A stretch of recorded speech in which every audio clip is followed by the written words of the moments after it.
ক্যাফেতে রবীন্দ্র জয়ন্তী উপলক্ষে গান করতে থাকলে ঠিক তখনই ম্যান্ডি এসে কথাকে বলে, তোর এই প্যানপ্যানানি গান বন্ধ কর, কেউ তোর এই গান শুনবে না। এই সব কিছু করে এবির দোকানের ইমেজ নষ্ট হবে।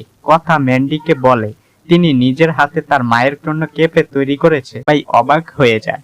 তারপর কথা আর অগ্নি একসাথে গান গাইতে থাকে। গান শেষ হয়ে গেলে অগ্নি কথাকে ধন্যবাদ জানায় আর বলে, তুই এই ইভেন্টটা করে আমার যে কত বড় উপকার করলি সেটা তুই নিজেও জানিস না। আজকের ইভেন্টের পর পলকে আমি অনেকগুলো টাকা ফিরিয়ে দিতে পারবো। সেটা শুনে আপন মনে বলে, আমি আপনাকে সাহায্য করতে পেরেছি যে এটাই অনেক। আমি কোনোদিনও ভাবিনি যে আপনার জন্য আমি কোনো কিছু করতে পারবো। পরের দিন সকালবেলা কথা ঘুম থেকে উঠে অগ্নির কাছে যায়, অগ্নিকে নিয়ে আবার ভাবতে থাকে। বাবা শেষ হয়ে গেলে কথা নিজেই বলে, আবার এসব ভাবছিস?